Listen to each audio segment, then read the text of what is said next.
नमस्कार साथियों, मैं रितेश। आप लोगों को अपने YouTube channel Ritesh online classes पर स्वागत है। दोस्तों, आज मैं आप लोग को आस्था टेस्ट सीरीज का प्रैक्टिस सेट संख्या करंट अफेयर्स का प्रैक्टिस सेट करवाने जा रहा हूं। अगर सीक्वेंस के हिसाब से देखें तो ये 8वां प्रैक्टिस सेट होगा। अब इसके बाद 8, 9, 10 रह जाएंगे, जिसमें 9 का प्रैक्टिस सेट नहीं करा पाऊंगा क्योंकि इसमें मैथ और रीजनिंग के सारे सवाल होंगे, तो इसे मैं लास्ट में कवर करूंगा। तो 8 और 10 आज के इस वीडियो में प्रैक्टिस सेट के रूप में मिल जाएंगे। और दोस्तों, दूसरी बात ये कि मैं आप लोग से सॉरी बोलना चाह रहा हूँ क्योंकि 2 दिन से वीडियो नहीं आ रहे थे। मैं किसी काम में फंसा हुआ था, पर अब रेगुलर बेसिस पे वीडियो आएंगे। फिर कल कल कल फिर से वीडियो नहीं आएंगे दोस्तों।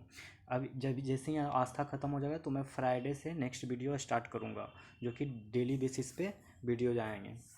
तो आइए हम लोग शुरू करते हैं इस प्रैक्टिस सेट का फर्स्ट क्वेश्चन नंबर। इसमें सारे क्वेश्चन दोस्तों करंट अफेयर्स के होंगे, तो सारे क्वेश्चन को का एक्सप्लेनेशन ज़रूरी नहीं है, तो मैं क्वेश्चन और आंसर बताता जाऊंगा। और दृष्टि के जितने भी सारे प्रैक्टिस सेट आएंगे तो उसके टोटल 15 प्रैक्टिस सेट हैं। 15 में से मैं 7-8 प्रैक्टिस सेट को पूरा फुल डिटेल में कवर कराऊंगा। बाकी के मैं बिना एक्सप्लेनेशन के ही क्वेश्चन आंसर बता दूंगा। तो आइए हम लोग क्वेश्चन को शुरू करते हैं। फर्स्ट क्वेश्चन कह रहा है कि हाल ही में किस देश ने अंतर्राष्ट्रीय सौर गठबंधन की सदस्यता स्वीकार की है? तो वो है डेनमार्क। हाल ही में किस देश ने अंतर्राष्ट्रीय सौर गठबंधन की सदस्यता स्वीकार की है? तो डेनमार्क। हाल ही में किन किन देशों ने अब्राहम अकॉर्ड नामक पहला शांति समझौता पर हस्ताक्षर किए हैं? तो Bahrain, USA, Israel. Bahrain, USA और इजराइल। हाल ही में किन किन देशों ने अब्राहम अकॉर्ड नामक पहला शांति समझौता हस्ताक्षर किए हैं? तो बहरीन, यूएसए, इजराइल। दोस्तों, एक चीज़ मैं आप लोग को और बताता हूँ। आप लोग बीपी 67 को टारगेट करके ये पीटी का सेट पढ़ रहे हैं। ये करंट अफेयर्स ज़्यादातर 2020-21 का ही है, माने 2020 का लास्ट और 2021 का शुरू का है।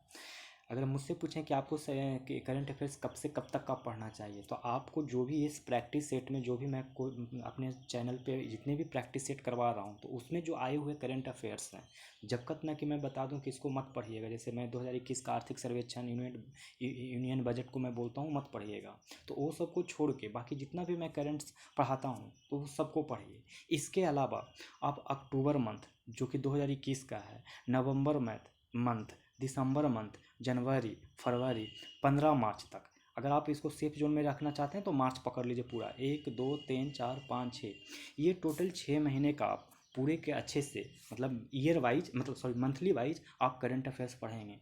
क्योंकि इसी 6 मंथ से आपके करंट अफेयर में जितने भी क्वेश्चन पूछे जाएंगे उसके लगभग 70 to 75% इसी 6 महीने के अंदर में रहेंगे। क्योंकि ये मैं 4-5 साल का, मतलब अब तक जो मैं 63 बीपीएससी से मैं देख रहा हूँ ऐसा पैटर्न, और 66 बीपीएससी तक मैंने, सॉरी, हाँ, मैंने 63 से लेके 66 बीपीएससी तक का सेम पैटर्न यही देख रहा हूँ। 63, 64, 65, 66, इसमें से बस यही लास्ट के 6 महीने के एग्ज़ाम के 6 महीने के पहले से करंट अफेयर पूछे जाते हैं। तो आप लोग मंथली बेसिस पे अक्टूबर, नवंबर, दिसंबर, जनवरी, फरवरी और मार्च को अच्छे से करेंगे, इसमें कोई कोताही नहीं बरतेंगे। और इसके अलावा अगर ना भी कुछ करें तो चलेगा, समझ गए? तो मैं आप शुरू कर रहा हूँ। एरियल हेनरी हाल ही में कहाँ के राष्ट्रपति बने हैं? तो ये बने हैं हैती के। एरियल हेनरी हाल ही में कहाँ के राष्ट्रपति बने हैं? हैती। हाल ही में विश्व व्यापार संगठन का महानिदेशक किसे नियुक्त किया गया है? तो ये नियुक्त किया गया है एंगोजी ओकोंजो इवेला को। हाल ही में विश्व व्यापार संगठन, इसी को WTO कहा जाता है, वर्ल्ड ट्रेड ऑर्गेनाइजेशन का महानिदेशक किसे नियुक्त किया गया? तो एंगोजी ओकोंजो इवेला को। अगला सवाल, हाल ही में जोनेबोट्स नामक सजीव रोबोट का निर्माण किस देश ने किया है? तो ये किया है अमेरिका ने। हाल ही में जोनेबोट्स नामक सजीव रोबोट का निर्माण किस देश ने किया है? तो अमेरिका ने। हाल ही में भारत ने इनमें से किस देश या देशों में भारतीय दूतावास खोलने की मंजूरी दी गई है? तो इसका आंसर ई हो जाएगा। देखिए क्यों। केंद्रीय मंत्रिमंडल 2021 में एस्टोनिया, पराग्वे और डोमिनिकल गणराज्य में 3 भारतीय दूतावास स्थापित करने की मंजूरी प्रदान की है। उरुग्वे में भारतीय दूतावास दूतावास खोलने की मंजूरी नहीं दी गई है। एस्टोनियो, पराग्वे, डोमिनिकन गणराज्य, ये तीनों ही कंट्री आप याद रखें जहाँ के भारतीय दूतावास। आप लोग को भारतीय दूतावास का मतलब समझा देता हूँ, सीधे समझिए ये कि इंडियन एम्बेसडर। वहाँ पे भारतीय दूतावास खोले जाने का मतलब ये होता है दोस्तों कि उस देश से हम लोग दोस्ती का मतलब मित्र राष्ट्र में हम लोग उसे अपनी पॉलिसी में, जब भारत का विदेशी पॉलिसी बनाया जाता है, फॉरेन पॉलिसी, तो जिस देश में हम लोग दूतावास खोलते हैं, इंडियन एम्बेसी खोलते हैं, उस देश को हम लोग मित्र राष्ट्र समझते हैं। और ऐसा करने से वहाँ से माने बायलैटरल जो ट्रेडिंग होती है, माने द्विपक्षीय व्यापार, इसमें मदद मिलता है भारतीय दूतावास में। या फिर उस देश, वो जो देश के नागरिक हैं इंडिया में आना चाहें तो उसी एम्बेसी में जाकर वो इंडिया में आने का पासपोर्ट बना सकते हैं। अगर उस कंट्री का भारत में एम्बेसी खुला है, जैसे एस्टोनिया, पराग्वे, डोमिनिकन गणराज्य, इन लोग के कंट्री वाले अगर भारत में दूतावास खोलते हैं और हम लोग नागरिक हैं भारत के, हम लोग जाना चाहें इन तीनों कंट्री में, तो हम लोग परमिशन वहीं इसी इंडिया में रह रहे इस ऑफिस में जाके हम लोग परमिशन मांगें कि हमें आप लोग के कंट्री में आना है। इसलिए दूतावास का होना बहुत ज़रूरी होता है दोस्तों। जितना दूतावास रहेगा उतना हम लोग का ज़्यादा ग्रोथ होने का संभावना होता है, क्योंकि हम लोग का व्यापार करने वाले, मतलब जो भी हम लोग सामान बेचते हैं, एक्सपोर्ट करते हैं, उसकी लिस्ट में ज़्यादा नंबर ऑफ कंट्रीज आ जाएंगे। My body is my own निम्नलिखित में किसका शीर्षक है? तो ये शीर्षक है वैश्विक जनसंख्या स्थिति रिपोर्ट 2021 का। My body is my own निम्नलिखित में से किसका शीर्षक है? वैश्विक जनसंख्या स्थिति रिपोर्ट का। टोक्यो ओलंपिक 2021 का शुभारंभ कब किया गया था? 23 जुलाई 2021 को टोक्यो ओलंपिक 2021 का शुभारंभ कब किया गया था? तो 23 जुलाई 2021 को। और इस बार जो 2021 में खेला गया, एक्चुअली ये 2020 का ही संस्करण था और ये 32वां संस्करण था। 2020 वाला खेला गया 2021 में और स्टार्ट हुआ 23 जुलाई 2021 को और ख़त्म हो गया 8 अगस्त 2021 को। तो ये दोनों ही डेट आप याद रखेंगे। एक तो ये 32वें नंबर का ओलंपिक हुआ था, 2020 में एक्चुअली में खेला जाना था कोविड-19 के वजह से 2021 में खेला गया और ये स्टार्ट हुआ था 23 जुलाई 2021 को और ख़त्म हुआ था 8 अगस्त 2021 को।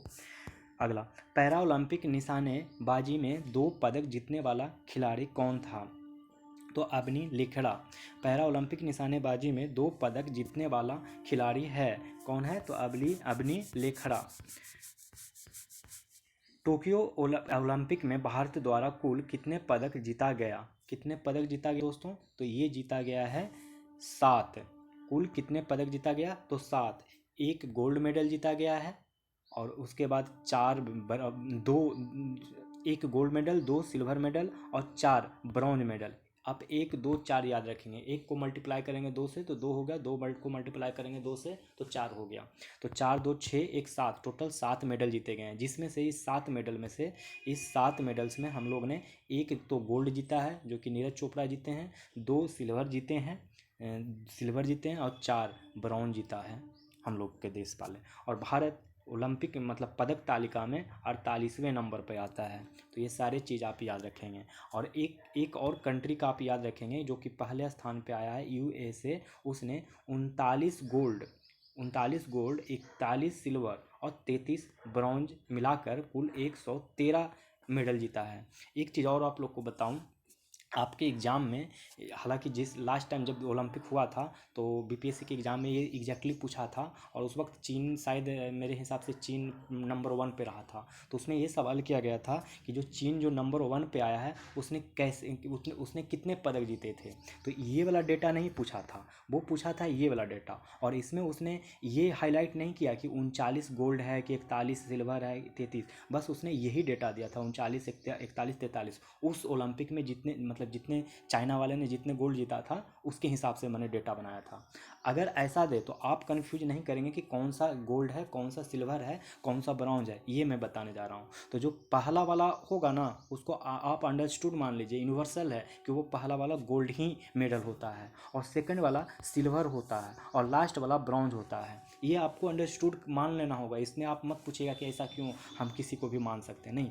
पहला वाला गोल्ड के बारे में बोला जाता है है, और दूसरा सिल्वर के बारे में बोला जाता है, और तीसरा ब्रॉन्ज के बारे में। ऐसे भी समझ लीजिए कि गोल्ड ज़्यादा कीमती है, सिल्वर उसके कम कीमती है, और सबसे कम कीमती ब्रॉन्ज है। तो आप ऐसे अंदाज़ा लगा लीजिएगा। जो पहला ऑप्शन में रहेगा, जैसे 39 है तो ये गोल्ड हो गया, 41 है तो सिल्वर हो गया, 33 है तो ये क्या हो गया, तो ब्रॉन्ज हो गया। तो आप ऐसे याद रखिएगा। तो ये डेटा इस साल के लिए भी इंपॉर्टेंट हो जाता है, क्योंकि लास्ट ओलंपिक जब हुआ था तो चाइना पहला पोजीशन पे था, तो उसका मतलब पदक तालिका में कौन से पदक जीते थे उसका ये क्रम पूछ लिया था।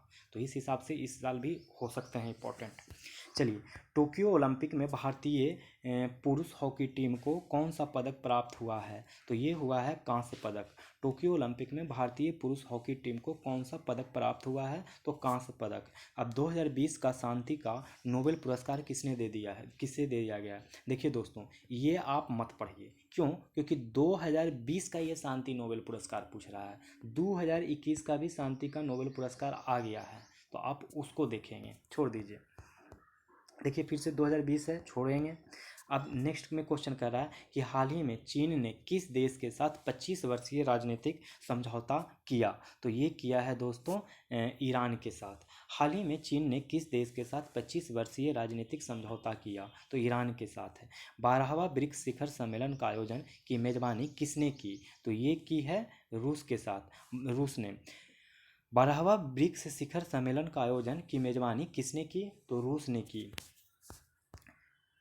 ऑपरेशन पैंजिया 14 का संबंध किससे है? तो ये है नकली अवैध दवाओं के प्रसार के प्रतिबंध से। ऑपरेशन पैंजिया 14, ये XY4 का मतलब 14 हुआ, का संबंध किससे है? तो नकली अवैध दवाओं के प्रसार के से संबंध से है।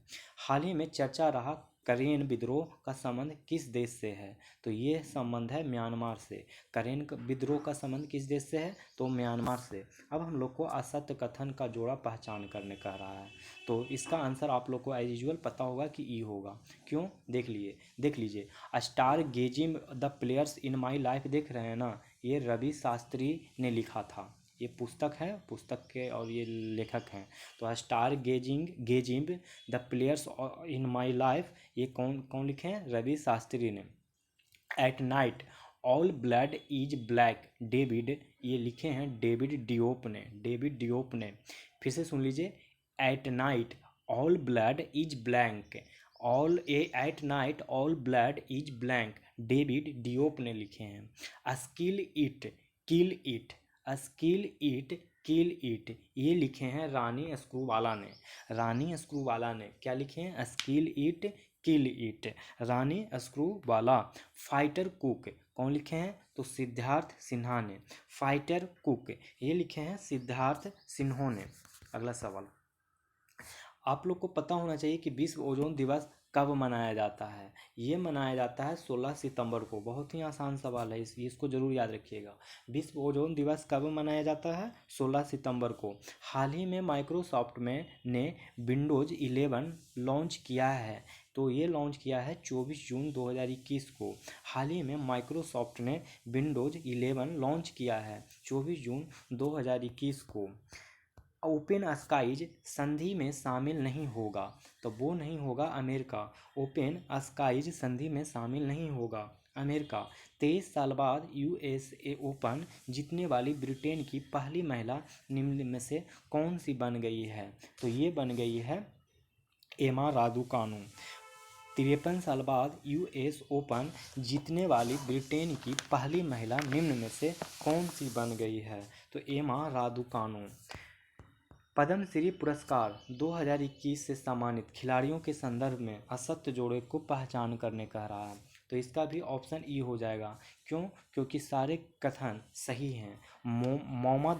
मौमा दास टेबल टेनिस से संबंधित हैं, सुधा सिंह एथलीट से संबंधित हैं, और पी अनीता बास्केटबॉल से संबंधित है, और अंशु जय सेनपा पर्वतरोही हैं। अंशु जय सेनपा क्या है? पर्वतरोही। पी अनीता क्या है? बास्केटबॉल से संबंधित। सुधा सिंह किस चीज़ से हैं? तो एथलीट से संबंधित हैं। मोहम्मद दास टेबल टेनिस से संबंधित है। हाल ही में आयोजित ग्रीष्मकालीन पैरा ओलंपिक, ये पैरा ओलंपिक की बात कर रहा है, 2020 में भारत ने कुल कितने पदक जीते हैं? तो ये जीते हैं 19। भारत में हाल ही में आयोजित ग्रीष्मकालीन पैरा ओलंपिक 2020 में भारत ने कुल कितने पदक जीता है? तो 19। टोक्यो ओलंपिक में स्वर्ण पदक विजेता नीरज चोपड़ा किस संबंध के खिलाड़ी हैं? तो ई, जबकि आप लोग को पता होगा, देख लीजिए, टोक्यो ओलंपिक का आयोजन 23 जुलाई से 28 अगस्त तक हुआ है। इसने भारत ने पदक तालिका में 48 स्थान प्राप्त किया है। स्वर्ण पदक जीतने वाले नीरज चोपड़ा का संबंध एथलेटिक्स खेल से है। ये तो गलत है, नीरज चोपड़ा का संबंध तो भाला फेंक से है दोस्तों। इसमें ऑप्शन में गलत दे दिया है, ये ई नहीं है, भाला फेंक होगा। तो आप याद रखेंगे कि टोक्यो ओलंपिक में स्वर्ण पदक विजेता नीरज चोपड़ा का संबंध किससे है? तो भाला फेंक से है दोस्तों। और एक बात और, हाँ, एक चीज़ और जान लीजिए, इनका संबंध भाला फेंक से तो है ही, इसके साथ साथ इनका संबंध एथलेटिक्स से भी है। ये एथलेटिक्स भी खेलते थे। और आप लोग को बता दूं कि यहाँ क्वेश्चन पूछ रहा है कि नीरज चोपड़ा का संबंध किस खेल से है? तो ये तो दो खेल खेलते थे, तो इनका संबंध तो दोनों से ही हो जाएगा ना, इसलिए ऑप्शन ए हो जाएगा। ऑस्ट्रेलिया ओपन 2021 के एकल विजेता राजीव राम निवासी हैं। कहाँ के निवासी हैं? तो ये हैं यूएसए के। ऑस्ट्रेलिया ओपन 2021 के एकल विजेता राजीव राम निवासी हैं यूएसए के। यूएस ओपन 2020 के पुरुष एकल के विजेता कौन हैं? तो डोमिनिक थिएम। यूएसए ओपन 2020 के पुरुष एकल के विजेता कौन हैं? तो डोमिनिक थिएम। अगला सवाल कह रहा है कि हाल ही में भारतीय व्यक्ति एशियाई ओलंपिक परिषद ओसीए के कार्यकारी अध्यक्ष बने हैं। तो ये बने हैं रणधीर सिंह। हाल ही में भारतीय व्यक्ति एशियाई ओलंपिक परिषद ओसीए के कार्यकारी अध्यक्ष बने हैं रणधीर सिंह। एशियाई कुश्ती चैंपियनशिप 2021 में इनमें से किस खिलाड़ी ने स्वर्ण पदक नहीं जीता है? तो ये कौन नहीं जीता है? तो नर सिंह यादव ने स्वर्ण पदक नहीं जीता है। बाकी रवि कुमार दहिया, अंशु मलिक, विनेश फोगाट, ये सारे के सारे स्वर्ण पदक जीते हैं। फीफा पुरुष विश्व कप 2022 का आयोजन कहाँ प्रस्तावित है? तो ये प्रस्तावित कतर में है। फीफा पुरुष विश्व कप 2022 का आयोजन कहाँ प्रस्तावित है? तो कतर में। 2020 का बेस्ट इसको छोड़ दीजिए।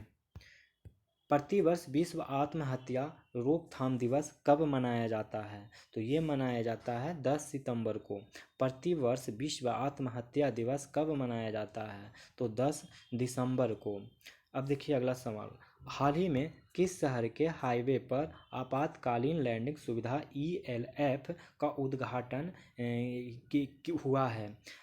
मतलब कि इमरजेंसी लैंडिंग फैसिलिटी का उद्घाटन किस शहर के हाईवे पर हुआ है? तो ये हुआ है बाड़मेर, राजस्थान। हाल ही में किस शहर के हाईवे पर आपातकालीन लैंडिंग सुविधा यानी ELF इमरजेंसी लैंडिंग फैसिलिटी का उद्घाटन हुआ है? तो बाड़मेर, राजस्थान। यूके के आइकन अवार्ड से किस भारतीय संगीतकार को सम्मानित किया गया है? तो ये किया गया है शंकर महादेवन। यूके के आइकन अवार्ड से किस भारतीय संगीतकार को सम्मानित किया गया है? तो शंकर महादेवन। अंतर्राष्ट्रीय दिव्यांगजन दिवस कब मनाया जाता है? तो ये मनाया जाता है 3 दिसंबर को। अंतर्राष्ट्रीय दिव्यांगजन दिवस कब मनाया जाता है? तो 3 दिसंबर को। निम्नलिखित में से किस देश ने हयांग 2D नामक एक नया महासागर निगरानी उपग्रह कक्ष में प्रक्षेपित किया है? तो ये प्रक्षेपित किया है चीन। निम्नलिखित में से किस देश ने हयांग 2D नामक एक नया महासागर निगरानी उपग्रह कक्षा में प्रक्षेपित किया है? तो चीन ने। निम्नलिखित कथनों में से सही क्रम को चुनें। सही क्रम को चुनने कह रहा है, तो देखिए इसका सही क्रम क्या है। इसका सही क्रम में पहले तो आप ये देख लीजिए कि तीनों स्टेटमेंट क्या कह रहा है और तीनों स्टेटमेंट में सही स्टेटमेंट कौन है जो देखना है। पहला स्टेटमेंट कह रहा है कि 25 जनवरी 2021 को DRDO द्वारा उड़ीसा के तट से दूर एकीकृत परीक्षण रेंज से इस मिसाइल का पहला सफल परीक्षण किया गया। पहला स्टेटमेंट। दूसरा स्टेटमेंट कह रहा है कि इस सतह से हवा में मार करने वाली मिसाइल है। यह परीक्षण भारतीय वायुसेना के प्रतिनिधियों की उपस्थिति में रक्षा अनुसंधान एवं विकास संगठन यानी कि DRDO, BDL और BEL की संयुक्त टीम द्वारा किया गया था। आप लोग को पता होना चाहिए इस क्वेश्चन के बारे में कि आंसर ई होगा, ऑप्शन ई नंबर। देखिए कैसे कि 25 जनवरी 2021 को DRDO द्वारा उड़ीसा के तट से दूर एकीकृत परीक्षण रेंज से इस मिसाइल का पहला परीक्षण किया गया। इस सतह से हवा में मार करने वाली मिसाइल है। कौन सा मिसाइल है? तो सतह से हवा में मिसाइल करने वाली माने सरफेस टू एयर मिसाइल है। यह परीक्षण भारतीय वायुसेना के प्रतिनिधियों की उपस्थिति में DRDO, BDL और BEL की संयुक्त टीम द्वारा किया गया। अब देखेंगे अगला सवाल। नाटो ने किसके साथ डिफेंडर यूरोप 21 संयुक्त सैन्य अभ्यास शुरू किया है? तो ये किया है अल्बानिया के साथ। नाटो ने किसके साथ डिफेंडर यूरोप 21 संयुक्त सैन्य अभ्यास शुरू किया है? तो अल्बानिया के साथ। विश्व की सर्वश्रेष्ठ सुपर कंप्यूटर कौन है? तो यह है फुगाकू। विश्व का सर्वश्रेष्ठ सुपर कंप्यूटर का नाम क्या है? तो फुगाकू। हाल ही में किस देश ने अंतरिक्ष के मुख्य मॉड्यूल तियानहे मॉड्यूल को लॉन्च किया है? तो ये किया है चाइना। हाल ही में किस देश ने अंतरिक्ष के मुख्य मॉड्यूल तियानहे मॉड्यूल को लॉन्च किया है? तो चीन। महिला रग्बी विश्व कप 2022 में कहाँ आयोजित किया जाएगा? तो ये आयोजित किया जाएगा न्यूजीलैंड में। महिला रग्बी विश्व कप 2022 में कहाँ आयोजित किया जाएगा? तो न्यूजीलैंड। हाल ही में किस देश की महिला सांग इन हेंग ने एवरेस्ट पर सबसे तेज चढ़ाई करने का रिकॉर्ड बनाया है? तो ये बनाया है हांगकांग ने। हाल ही में किस देश की महिला सांग इन हंग ने एवरेस्ट पर सबसे तेज चढ़ाई करने का रिकॉर्ड बनाया है? तो हांगकांग। किस देश ने हाल ही में जानवरों के लिए कोविड-19 टीकों के पहले बैच का उत्पादन किया है? तो ये किया है रूस ने। किस देश ने हाल ही में जानवरों के लिए कोविड-19 टीकों के पहले बैच का उत्पादन किया है? तो रूस ने। हाल ही में गोल्डन राइस व्यावसायिक उत्पादन को मंजूरी प्रदान करने वाला पहला देश कौन बन गया है? तो ये बन गया है फिलीपींस। हाल ही में गोल्डन राइस व्यावसायिक उत्पादन को मंजूरी प्रदान करने वाला पहला देश कौन बना है? तो फिलीपींस। 45 क्वेश्चन नंबर देखते हैं। 45 कह रहा है कि नासा का वाइपर रोवर चंद्रमा के नोबेल क्रेटर पर कब उतरेगा? तो ये उतरेगा 2023 में। नासा का वाइपर रोवर चंद्रमा के नोबेल क्रेटर पर कब उतरेगा? तो वर्ष 2023 में। हाल ही में जस्टिन ट्रूडो तीसरी बार किस देश के प्रधानमंत्री बने हैं? कनाडा के। हाल ही में जस्टिन ट्रूडो तीसरी बार किस देश के प्रधानमंत्री के रूप में चुने गए हैं? कनाडा। 26 जनवरी से 30 मार्च 2021 के मध्य किस मंत्रालय द्वारा वायु संवाद अभियान मेरी सेहत मेरी जिम्मेदारी आयोजित किया गया है? तो ये किया गया है आयुष मंत्रालय के द्वारा। 26 जनवरी से 30 मार्च 2021 के मध्य किस मंत्रालय द्वारा वायु संवाद अभियान मेरी सेहत मेरी जिम्मेदारी आयोजित किया गया है? तो आयुष मंत्रालय।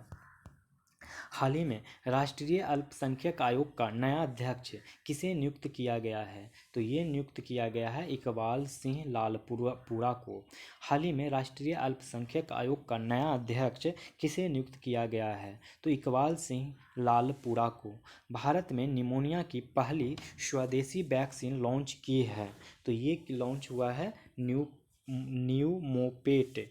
भारत में निमोनिया की पहली स्वदेशी वैक्सीन लॉन्च की है? तो न्यूमोपेट। राष्ट्रीय बालिका दिवस कब मनाया जाता है? तो ये मनाया जाता है 24 जनवरी को। राष्ट्रीय बालिका दिवस कब मनाया जाता है? 24 जनवरी को। डीआरडीओ द्वारा स्थायी भू खतरा प्रबंधन पर सहयोग बढ़ाने हेतु किस निकाय के साथ समझौता ज्ञापन पर हस्ताक्षर किए हैं? तो ये हस्ताक्षर किए हैं सड़क परिवहन एवं राजमार्ग मंत्रालय द्वारा। डीआरडीओ द्वारा स्थायी भू खतरा प्रबंधन पर सहयोग बढ़ाने हेतु किस निकाय के साथ समझौता ज्ञापन पर हस्ताक्षर किए हैं? सड़क परिवहन और राजमार्ग मंत्रालय। पारिस्थितिकी हॉटस्पॉट सिरुवानी निम्नलिखित में से किस राज्य में स्थित है? तो वो है तमिलनाडु। पारिस्थितिकी हॉटस्पॉट सिरुवानी निम्नलिखित में से किस राज्य में है? तमिलनाडु। भारत और विश्व बैंक ने किस राज्य की शिक्षा गुणवत्ता में सुधार के लिए एक समझौता ज्ञापन पर हस्ताक्षर किया है? तो वो किया है नागालैंड। भारत और विश्व बैंक ने किस राज्य की शिक्षा गुणवत्ता में सुधार के लिए एक समझौता ज्ञापन पर हस्ताक्षर किया है? तो नागालैंड। किस मंत्रालय द्वारा ई छावनी पोर्टल एवं मोबाइल ऐप लॉन्च किया गया है? तो ये किया गया है रक्षा मंत्रालय। किस मंत्रालय द्वारा ई छावनी पोर्टल एवं मोबाइल ऐप लॉन्च किया गया? तो रक्षा मंत्रालय। हाल ही में कैबिनेट ने बीमा क्षेत्र में विदेशी निवेश की सीमा को कितने प्रतिशत तक बढ़ाने की मंजूरी दी है? तो ये दिया है 74%। हाल ही में कैबिनेट ने बीमा क्षेत्र में विदेशी निवेश की सीमा को कितने प्रतिशत तक बढ़ाने की मंजूरी दी है? तो 74%। निम्नलिखित में से असत्य कथन कौन है? इसको छोड़ना है क्योंकि ये बहुत पुराने डेटा है। 15वें वित्त आयोग के अध्यक्ष कौन है? आप लोग को पता होगा, एन.के. सिंह। 15वें वित्त आयोग के अध्यक्ष कौन है? तो एन.के. सिंह। इसे भी छोड़ के आगे बढ़िए। ई रूपी है। ई रूपी क्या है दोस्तों? तो ई रूपी है भुगतान प्रणाली। ई रूपी भुगतान प्रणाली है। किगाली संशोधन का किस घटना से संबंधित है? तो ये है ओजोन स्तर क्षरण से। किगाली संशोधन का किस घटना से संबंधित है? तो ओजोन स्तर क्षरण से। स्वदेशी विमान वाहक जहाज है। स्वदेशी विमान वाहक जहाज क्या है? तो ये है विक्रांत। स्वदेशी विमान वाहक जहाज है विक्रांत। आगे देखिए, रुद्राक्ष कन्वेंशन सेंटर का उद्घाटन कहाँ किया गया है? तो ये किया गया है वाराणसी में। रुद्राक्ष कन्वेंशन सेंटर का उद्घाटन कहाँ किया गया है? तो वाराणसी में। बहुचर्चित पेगासस है। क्या है बहुचर्चित पेगासस? क्या है? तो जासूस व्यक्ति है। बहुचर्चित पेगासस है जासूस। यहाँ पे वायरस होना चाहिए, व्यक्ति यहाँ पे लिखा गया है, या सॉफ्टवेयर समझ लीजिए, ये होना चाहिए था। एनीवे, चलिए देखते हैं आगे। भारतीय रिजर्व बैंक का नया लेखा वर्ष क्या है? तो ये है 1 अप्रैल से 31 मार्च।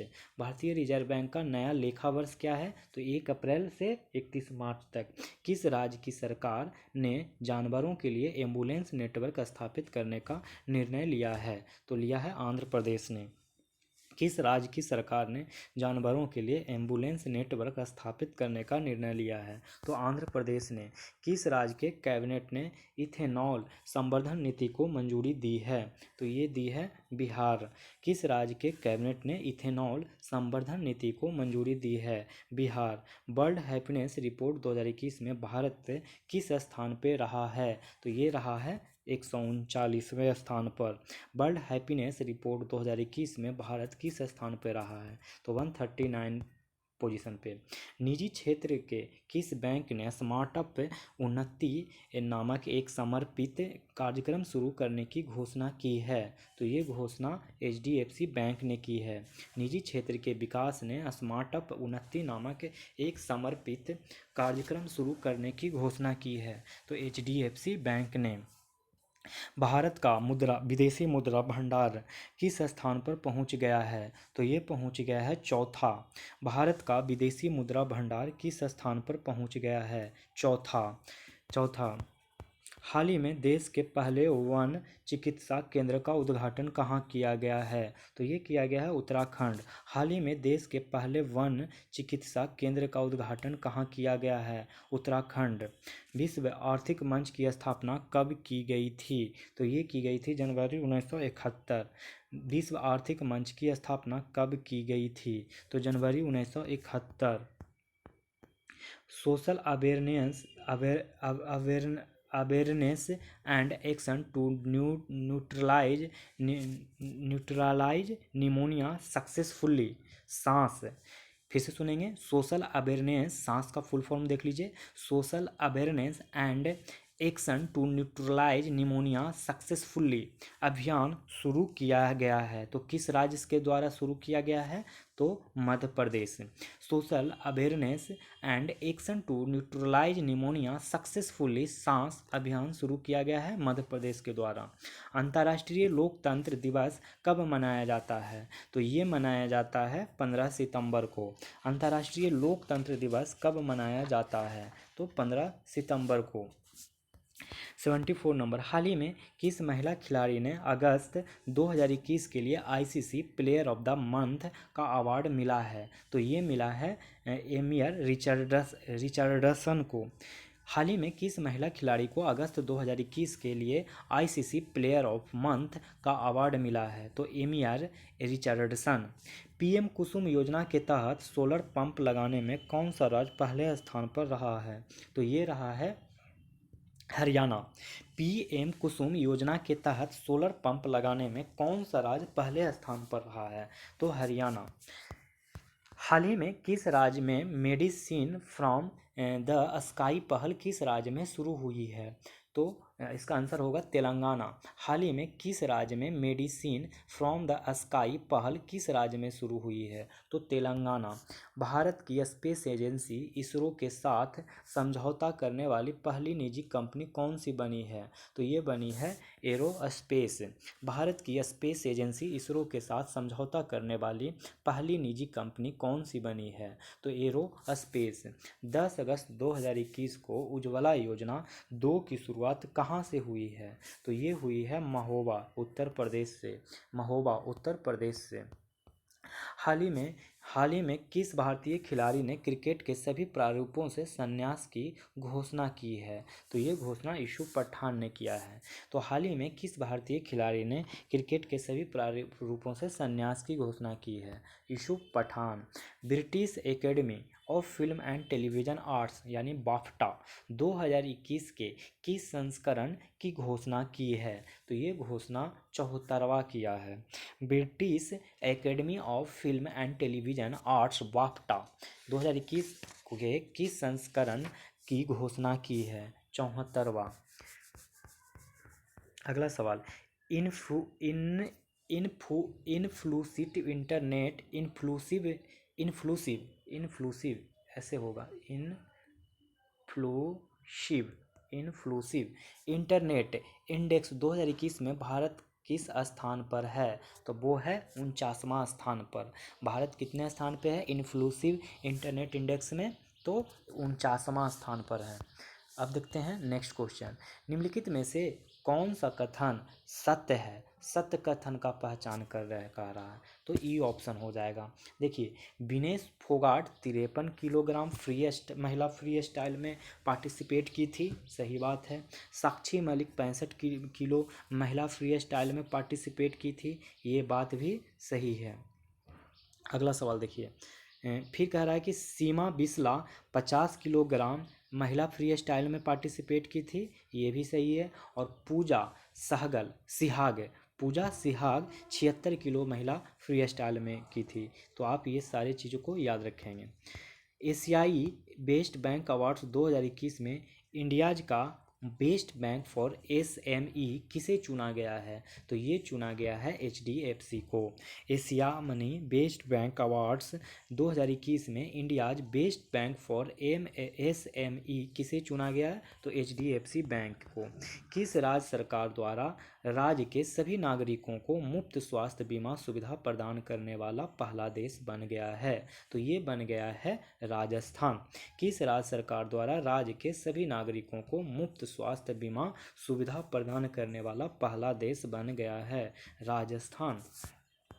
भारतीय लघु उद्योग विकास बैंक के अध्यक्ष कौन हैं? तो ये हैं शिव सुब्रमण्यम रमन। भारतीय लघु उद्योग विकास बैंक के अध्यक्ष कौन हैं? तो शिव सुब्रमण्यम रमन। भारतीय लघु उद्योग विकास बैंक के अध्यक्ष कौन हैं? तो शिव सुब्रमण्यम रमन। विश्व का सर्वश्रेष्ठ बैंक पुरस्कार 2021 से किस बैंक को सम्मानित किया गया है? तो ये किया गया है DBS को। विश्व का सर्वश्रेष्ठ बैंक पुरस्कार 2021 से किस बैंक को सम्मानित किया गया? तो DBS बैंक को। हाल ही में भारत के किस सार्वजनिक क्षेत्र के उपक्रम को association for talent development ATD 2021 बेटी अवार्ड से सम्मानित किया गया है? तो ये किया गया power grid corporation of India limited, यानी कि PGCIL। हाल ही में भारत के किस सार्वजनिक क्षेत्र के उपक्रम को association for talent development ATD 2021 बेटी अवार्ड से सम्मानित किया गया है? तो power grid corporation of India limited. फसाई द्वारा हाल ही में जारी खाद्य सुरक्षा सूचकांक 2021 में कौन सा राज्य शीर्ष पे रहा है? तो ये रहा है गुजरात। फसाई द्वारा हाल ही में जारी खाद्य सुरक्षा सूचकांक 2021 में कौन सा राज्य शीर्ष पे रहा है? तो गुजरात। 89 number question. हाल ही में पंकज त्रिपाठी किस बैंक के ब्रांड एम्बेसडर बने हैं? तो ये बने हैं किस बैंक के प्रकार बने हैं? तो फिनो पेमेंट बैंक के। हाल ही में पंकज त्रिपाठी किस बैंक के ब्रांड एम्बेसडर बने हैं? तो फिनो पेमेंट बैंक के। किस बैंक ने रानी पाल और स्मृति मंधाना को ब्रांड एम्बेसडर नियुक्त किया है? तो ये किया है इक्विटास बैंक ने। किस बैंक ने रानी रामपाल और स्मृति मंधाना को ब्रांड एम्बेसडर नियुक्त किया है? तो इक्विटास बैंक ने। हाल ही में 70वें शतरंज ग्रैंड मास्टर बने हैं, तो ये कौन बने हैं? तो राजा ऋत्विक ने। हाल ही में 70वें ग्रैंड मास्टर राजा ऋत्विक कौन बने हैं? तो 70वें शतरंज ग्रैंड मास्टर।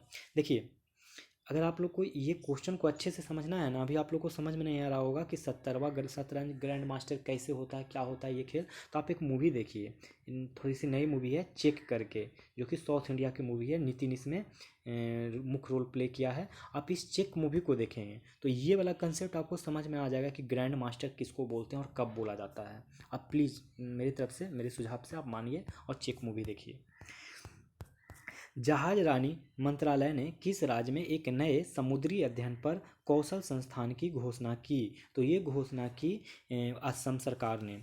जहाज रानी मंत्रालय ने किस राज्य में एक नए समुद्री अध्ययन पर कौशल संस्थान की घोषणा की? असम सरकार ने। हाल ही में किस मंत्रालय ने एक पहल ड्राइव नामक एक अखिल भारतीय विशेष अभियान लॉन्च किया है? तो ये किया है कानून और न्याय मंत्रालय ने। हाल ही में किस मंत्रालय ने एक पहल ड्राइव नामक एक अखिल भारतीय विशेष अभियान लॉन्च किया है? तो कानून और न्याय मंत्रालय ने। हाल ही में शुरू की गई योजना के तहत किस संगठन ने 50,000 युवाओं को प्रशिक्षित करने का निर्णय लिया है? तो ये निर्णय लिया है स्वास्थ्य मंत्रालय ने। हाल ही में शुरू की गई योजना के तहत किस संगठन ने 50,000 युवाओं को प्रशिक्षित करने का निर्णय लिया है? तो स्वास्थ्य मंत्रालय ने। राजीव गांधी किसान न्याय योजना किस भारतीय राज्य या केंद्र शासित प्रदेश की पहल है? तो ये पहल है दोस्तों छत्तीसगढ़ की। राजीव गांधी किसान न्याय योजना किस भारतीय राज्य या केंद्र शासित प्रदेश की पहल है? तो छत्तीसगढ़। शांतिलाल जैन को किस सार्वजनिक क्षेत्र के बैंक का MD CEO नियुक्त किया गया है? तो ये नियुक्त किया गया है इंडियन बैंक का। शांतिलाल जैन को किस सार्वजनिक क्षेत्र के बैंक का MD और CEO नियुक्त किया गया है? तो इंडियन बैंक का। हाल ही में किस राज्य या केंद्र शासित प्रदेश ने मवेशी संरक्षण विधेयक 2021 पारित किया है? तो ये पारित किया है असम। हाल ही में किस राज्य या केंद्र शासित प्रदेश ने मवेशी संरक्षण विधेयक 2021 पारित किया है? तो असम। 98 नंबर कह रहा है कि वैश्विक युवा विकास सूचकांक में भारत का कौन सा रैंक है? तो ये रैंक है 122वां। वैश्विक युवा विकास सूचकांक में भारत का कौन सा रैंक है? तो 122वां। केंद्रीय विश्वविद्यालय संशोधन विधेयक 2021 के अनुसार सिंधु केंद्रीय विश्वविद्यालय की स्थापना किस राज्य या केंद्र शासित प्रदेश में की जाएगी? तो ये की जाएगी लद्दाख में। केंद्रीय विश्वविद्यालय संशोधन विधेयक 2021 के अनुसार सिंधु केंद्रीय विश्वविद्यालय की स्थापना किस राज्य या केंद्र शासित प्रदेश में की जाएगी? तो लद्दाख। प्रति व्यक्ति टीकाकरण के मामले में भारत का कौन सा राज्य पहले स्थान पर है? तो वो है गुजरात। प्रति व्यक्ति टीकाकरण के मामले में भारत का कौन सा राज्य पहले स्थान पर है? तो गुजरात। अब देखते हैं अगला सवाल। वर्ष 2021 में LIC सबसे मूल्यवान भारतीय बीमा ब्रांड सूची में किस स्थान पर है? तो ये है 10वां। वर्ष 2021 में LIC सबसे मूल्यवान भारतीय बीमा ब्रांड सूची में किस स्थान पर है? तो 10वां। हाल ही में निम्न में से किस मंत्रालय ने युवा लेखकों को प्रशिक्षित करने के लिए युवा प्रधानमंत्री योजना की शुरुआत की है? शिक्षा मंत्रालय। हाल ही में निम्न में से किस मंत्रालय ने युवा लेखकों को प्रशिक्षित करने के लिए युवा प्रधानमंत्री योजना की शुरुआत की है? शिक्षा मंत्रालय। भारतीय रिजर्व बैंक RBI ने बैंकों के CEO एवं MD के कार्यकाल को कितने वर्ष तक सीमित करने की घोषणा की है? तो ये की है 22 वर्ष। भारतीय रिजर्व बैंक RBI ने बैंकों के CEO एवं MD के कार्यकाल को कितने वर्ष तक सीमित करने की घोषणा की है? 22 वर्ष। किस कंपनी के साथ इसरो ने गगनयान के लिए भारतीय अंतरिक्ष यात्रियों को प्रशिक्षित करने के लिए एक अनुबंध पर हस्ताक्षर किए हैं? तो ये किए हैं ग्लेबोकोस्मोस। किस कंपनी के साथ इसरो ने गगनयान के लिए भारतीय अंतरिक्ष यात्रियों को प्रशिक्षित करने के लिए एक अनुबंध पर हस्ताक्षर किए? तो ग्लेबोकोस्मोस। संयुक्त राष्ट्र के इंटरनेट गवर्नेंस फोरम 2021 में देश का प्रतिनिधित्व करने की जिम्मेदारी निम्न में से किसको प्रदान की गई है? तो ये प्रदान की गई है पूर्णिमा तिवारी। किस राज्य ने स्टार्टअप का समर्थन करने के लिए दक्षिण एशिया के सबसे बड़े उत्पाद विकास केंद्र डिजिटल हब का उद्घाटन किया है? तो ये किया है केरल। किस राज्य ने स्टार्टअप का समर्थन करने के लिए दक्षिण एशिया के सबसे बड़े उत्पाद विकास केंद्र डिजिटल हब का उद्घाटन किया है? तो केरल।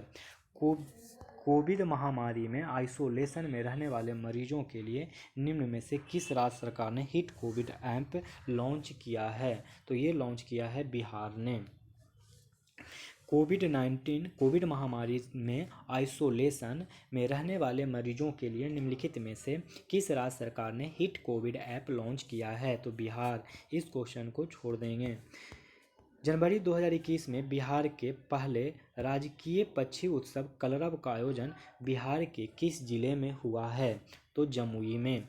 जनवरी 2021 में बिहार के पहले राजकीय पक्षी उत्सव कलरव का आयोजन बिहार के किस जिले में हुआ है? जमुई।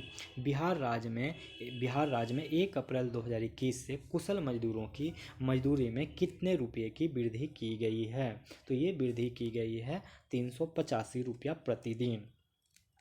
बिहार राज्य में 1 अप्रैल 2021 से कुशल मजदूरों की मजदूरी में कितने रुपये की वृद्धि की गई है? 385 रुपये प्रतिदिन। इंडिया जस्टिस रिपोर्ट ने पूरे देश में महिला पुलिसकर्मियों के प्रतिशत में बिहार को पहला स्थान दिया। यह रिपोर्ट किसके द्वारा प्रकाशित की जाती है? तो यह रिपोर्ट प्रकाशित की जाती है टाटा ट्रस्ट्स के द्वारा। इंडिया जस्टिस रिपोर्ट ने पूरे देश में महिला पुलिसकर्मियों के प्रतिशत में बिहार को पहला स्थान दिया। यह रिपोर्ट किसके द्वारा प्रकाशित की जाती है? तो टाटा ट्रस्ट। बिहार राज्य के किस जिले में बन रही Nabinagar power generating power company NPGC की दूसरी यूनिट से 660 मेगावाट बिजली की उत्पादन शुरू हो गया है? तो ये शुरू हो गया है औरंगाबाद में। बिहार राज्य के किस जिले में बन रही Nabinagar power generating power company NPGC की दूसरी यूनिट में 660 मेगावाट बिजली का उत्पादन शुरू हो गया है? औरंगाबाद। बिहार के संदर्भ में गलत कथन पहचानने कह रहा है, तो ये है ऑप्शन ई। क्यों? क्योंकि देखिए, प्रजनन दर आप लोग को पता होना चाहिए कि 3.2 प्रति महिला है। 3.2 प्रति महिला प्रजनन दर। जीवन प्रत्याशा 689 वर्ष है। जीवन प्रत्याशा 689 नहीं दोस्तों, 68.9 वर्ष है। इस तरीके से है 68.9 वर्ष, जिसको आप अप्रॉक्सीमेट 69 मान के चल सकते हैं। शिशु मृत्यु दर 35,000 है, 35 प्रति हजार है, यानी 1,000 में 35 शिशु का मृत्यु हो जाता है। मातृत्व मृत्यु दर में 331 प्रति 1,00,000 जीवित जन्म पर है। आप इस सारे फैक्ट्स को याद रखेंगे। अब देखते हैं 114 नंबर क्वेश्चन। 114 नंबर क्वेश्चन कह रहा है कि बिहार में वर्तमान में सड़कों की कुल लंबाई कितनी है? तो ये है 2 इकाई दहाई सैकड़ा हज़ार 10,000 लाख 20,95,049 किलोमीटर। ठीक है। हाँ, अब देखिए अगला सवाल। सड़कों की कुल लंबाई इतना है, पक्की इसमें से पक्की जो सड़क है उसकी लंबाई 11,75,73 है, और जो राष्ट्रीय राजमार्ग हैं वो 49,117 किलोमीटर है, और प्रांतीय राजमार्ग हैं 3,311 किलोमीटर। तो इस सारे फैक्ट्स को याद रखेंगे।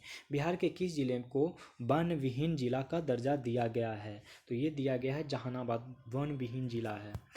हाल ही में दुलारी देवी को पद्मश्री पुरस्कार दिया गया। दुलारी देवी का संबंध किस क्षेत्र में अतुलनीय योगदान के लिए यह पुरस्कार दिया गया है? तो यह दिया गया है चित्रकला से संबंधित है।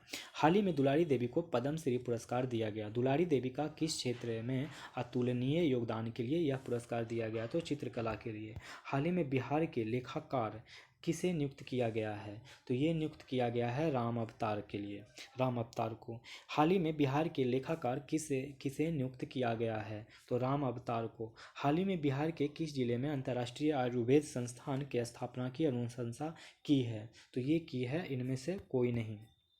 आंसर क्या हो जाएगा? तो इनमें से कोई नहीं। क्यों हो जाएगा इनमें से कोई नहीं? देखिए, हाल ही में बिहार के राजगीर में अंतर्राष्ट्रीय आयुर्वेद संस्थान की स्थापना की अनुशंसा की है। केंद्रीय मंत्री अश्विनी चौबे ने कहा है केंद्र सरकार ने इस संस्थान को स्थापना की अनुमति प्रदान की है। आंसर क्या होगा? तो राजगीर। अब देखिए अगला सवाल। बिहार के किस महिला को bill and Melinda Gates foundation द्वारा ग्लोबल हेल्थ अवार्ड से सम्मानित किया है? तो ये किया है प्रीति प्रियदर्शनी ने। बिहार के किस महिला को bill and Melinda Gates foundation द्वारा ग्लोबल हेल्थ अवार्ड से सम्मानित किया गया है? तो प्रीति प्रियदर्शनी। हाल ही में बिहार के किस महिला व्यक्ति को प्रधानमंत्री राष्ट्रीय बाल पुरस्कार देने की घोषणा की है? तो ये की है ज्योति कुमारी ने। ज्योति कुमारी ने। हाल ही में बिहार के किस महिला व्यक्ति को प्रधानमंत्री राष्ट्रीय बाल पुरस्कार देने की घोषणा की गई है? तो ज्योति कुमारी को। हाल ही में नीति आयोग द्वारा जारी इंडिया इनोवेशन इंडेक्स में कौन सा स्थान प्राप्त हुआ है? तो ये प्राप्त हुआ है अंतिम। हाल ही में नीति आयोग द्वारा जारी इंडिया इनोवेशन इंडेक्स में कौन सा स्थान प्राप्त हुआ है? तो अंतिम स्थान प्राप्त हुआ है। हाल ही में बिहार में कितने नगर पंचायत के गठन की मंजूरी दी गई है? तो ये दिया गया है 103। हाल ही में बिहार में कितने नगर पंचायत के गठन को मंजूरी दी गई है? तो 103 को। 123 नंबर क्वेश्चन देखते हैं। हाल ही में बिहार के किस जिले में देश का दूसरा फ्लाई स्काई ब्रिज का उद्घाटन किया गया है? तो ये किया गया है नालंदा। हाल ही में बिहार के किस जिले में देश का दूसरा फ्लाई स्काई ब्रिज का उद्घाटन किया गया है? नालंदा। इसको आप छोड़ेंगे। हाँ, बिहार में कोरोना के कारण पिछले वर्ष की तुलना इस वर्ष में राजस्व प्राप्ति में कितना प्रतिशत की कमी आई है? तो वो आई है 5.3% की कमी। वैसे भी इसको छोड़ने लायक ही है। बिहार के मंत्रिमंडल सदस्य व विभाग के संदर्भ में असत्य जोड़े की पहचान करने कह रहा है। ये देख लीजिए, सभी विभाग में शाहनवाज हुसैन क्या है? उद्योग मंत्री। मदन साहनी क्या है? समाज कल्याण विभाग। सुनील कुमार क्या है? मद्य निषेध। और नारायण प्रसाद क्या है? पर्यटन विभाग। पर्यटन विभाग के कौन मंत्री हैं? तो नारायण प्रसाद। हाल ही में बिहार में जनता के सेवक नामक पुस्तक का विमोचन किया गया। इस पुस्तक के लेखक कौन हैं? तो ये लेखक शफक बानो हैं। हाल ही में बिहार में जनता के सेवक नामक पुस्तक के विमोचन किया। इस पुस्तक के लेखक कौन है? तो शफक वानो। देश में ई भंडारण प्रणाली लागू करने वालों में बिहार का कौन सा स्थान है? तो ये है प्रथम। देश में ई भंडारण लागू करने वालों में बिहार का कौन सा स्थान है? तो प्रथम। बिहार का निम्न में से कौन सा एयरपोर्ट ग्राहक संतुष्टि सर्विस सूचकांक 2020 में पूरे भारत में तीसरे स्थान प्राप्त किया है? तो ये किया है गया। वैसे भी छोड़ने लायक है, लेकिन याद रखिए थोड़ा। हाल ही में किसे बिहार मुख्य सूचना आयुक्त नियुक्त किया गया है? तो ये नियुक्त किया है नरेंद्र कुमार सिन्हा को। हाल ही में किसे बिहार मुख्य सूचना आयुक्त नियुक्त किया गया है? तो नरेंद्र कुमार सिन्हा को। बिहार में जल जीवन हरियाली अभियान की शुरुआत कब हुई थी? तो ये हुई थी 26 अक्टूबर 2019 को। बिहार में जल जीवन हरियाली अभियान की शुरुआत कब हुई थी? 26 अक्टूबर 2019 को। अगला सवाल कह रहा है कि जल जीवन हरियाली के तहत विभिन्न योजनाओं के लिए वर्ष 2019-20 से 2021-22 तक कुल अनुमानित व्यय कितना है? तो ये इसको भी छोड़ दीजिए क्योंकि ये बजट से रिलेटेड है। नया बजट में नया मतलब कि अमाउंट तय किया गया है। हाल ही में बिहार विद्यापीठ का कौन सा स्थापना दिवस मनाया गया है? तो ये मनाया गया है 101वां। हाल ही में बिहार विद्यापीठ का कौन सा स्थापना दिवस मनाया गया है? 101वां। नीति आयोग की school education quality index report में बिहार में कौन सा स्थान प्राप्त हुआ है? तो ये प्राप्त हुआ है 11वां। नीति आयोग की school education quality index report में बिहार में कौन सा स्थान प्राप्त हुआ है? तो 11वां। हाल ही में बिहार का पहला सामुदायिक रिजर्व घोषित किया गया है। तो ये घोषित किया गया है गोगाबिल पक्षी अभयारण्य। हाल ही में बिहार का पहला सामुदायिक रिजर्व घोषित किया गया तो गोगाबिल पक्षी अभयारण्य। भारत में ईज ऑफ लिविंग सूची में पटना का कौन सा स्थान है? तो ये स्थान है 33वां। भारत में ईज ऑफ लिविंग सूची में पटना का कौन सा स्थान है? तो 33वां। बिहार बजट छोड़ दीजिए, वर्ष 2020 के लिए सही ये भी छोड़ देना है आपको। विश्व पर्यावरण के शुभ अवसर पर 5 जून से 9 अगस्त के बीच बिहार में कुल कितने पौधे लगाने का लक्ष्य रखा गया है? तो ये लक्ष्य रखा गया है 5 करोड़। विश्व पर्यावरण के शुभ अवसर पर 5 जून से 9 अगस्त के बीच बिहार में कुल कितने पौधे लगाने का लक्ष्य रखा गया है? तो 5 करोड़। मुख्यमंत्री युवा उद्यमी योजना के तहत महिलाओं को कितने रुपए तक लोन देने का प्रावधान किया गया है? तो ये प्रावधान किया गया है 10 लाख। मुख्यमंत्री युवा उद्यमी योजना के तहत महिलाओं को कितने रुपए तक लोन देने का प्रावधान किया गया है? तो 10 लाख। हाल ही में केंद्रीय गृह मंत्रालय ने बिहार में कुल कितने जिलों को नक्सल मुक्त घोषित किया है? तो ये घोषित किया है 6। हाल ही में केंद्रीय गृह मंत्रालय ने बिहार के कुल कितने जिलों को नक्सल मुक्त घोषित किया है? तो 6। हाल में गुरुत्वाकर्षण तरंगों के नए स्रोत की खोज किया गया है। तो ये खोज किया गया है ब्रिटिश के द्वारा। हाल ही में गुरुत्वाकर्षण तरंगों के नए स्रोत की खोज किया गया है ब्रिटिश। 51वां भारतीय अंतर्राष्ट्रीय फिल्म महोत्सव को सर्वश्रेष्ठ फिल्म के लिए गोल्डन पीकॉक अवार्ड किसे मिला है? तो ये मिला है इंद्र द डार्कनेस। 51वां भारतीय अंतर्राष्ट्रीय फिल्म महोत्सव में सर्वश्रेष्ठ फिल्म के लिए गोल्डन पीकॉक अवार्ड किसे मिला है? Indra the darkness. WHO महानिदेशक विश्व विशेष मान्यता पुरस्कार 2021 किसे प्रदान किया गया है? तो ये प्रदान किया गया है डॉक्टर हर्षवर्धन को। WHO महानिदेशक विशेष मान्यता पुरस्कार 2021 किसे प्रदान किया गया है? तो हर्षवर्धन को। भारत के 48वें न्यायाधीश के रूप में किसे नियुक्त किया गया है? तो ये नियुक्त किया गया है NV रमन्ना को। भारत के 48वें मुख्य न्यायाधीश रूप में किसे नियुक्त किया गया है? NV रमन्ना को।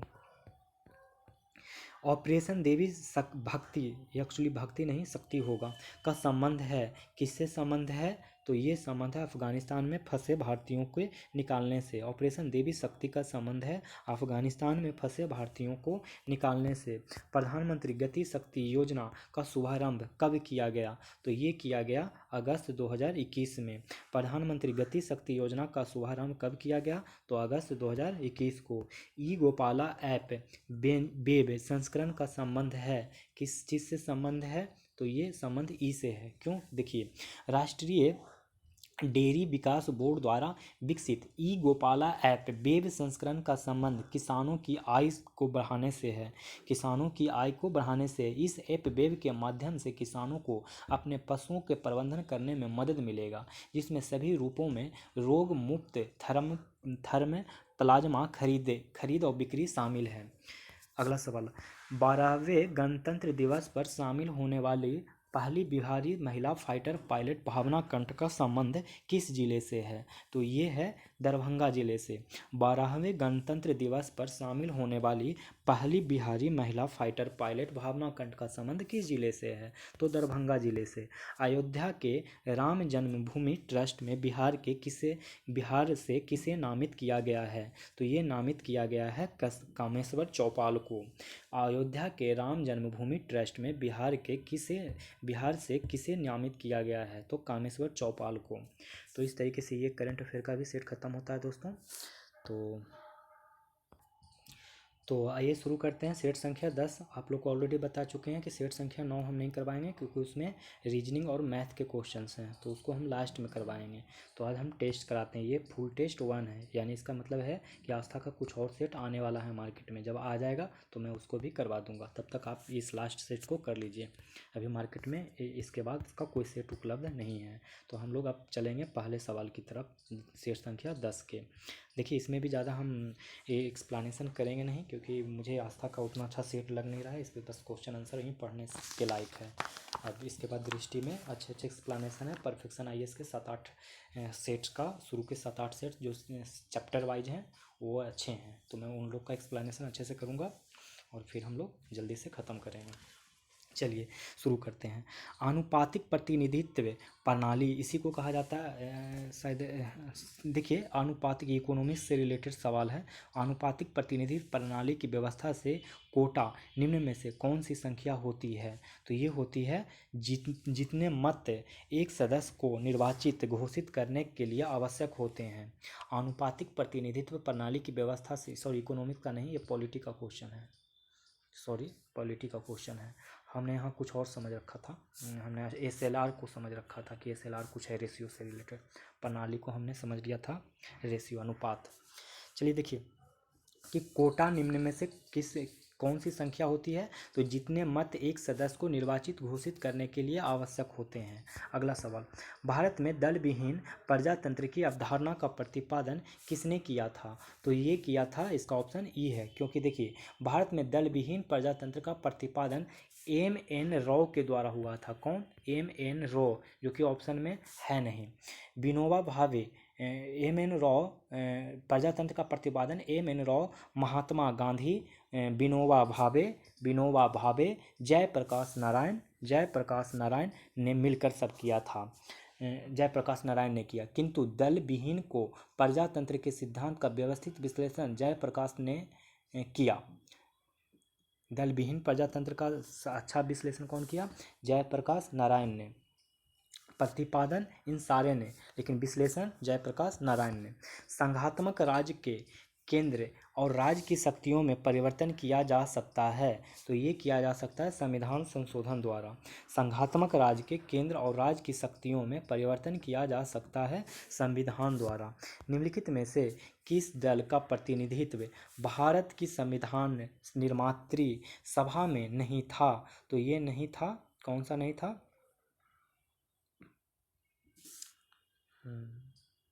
एक सेकंड थोड़ा रुक जाइए।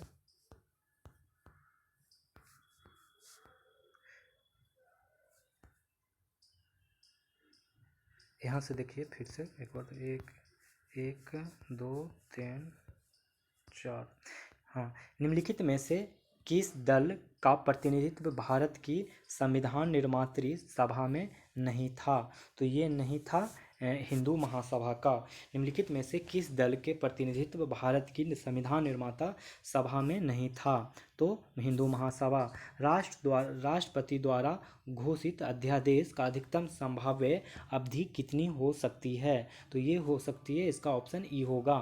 देखिए कौन सा अनुच्छेद 123 में राष्ट्रपति द्वारा अध्यादेश प्रख्यापित करने की शक्ति का विवरण है। संसद के सत्र चालू होने पर अनुमोदन न होने पर भी अधिकतम 6 सप्ताह तक बना रहता है। 6 सप्ताह माने 6 वीक रहता है।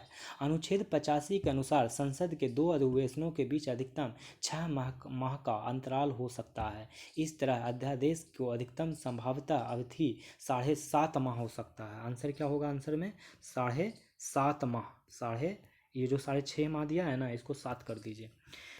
पंचायती राज व्यवस्था सर्वप्रथम किस समिति की संस्तुति से प्रारंभ की गई थी?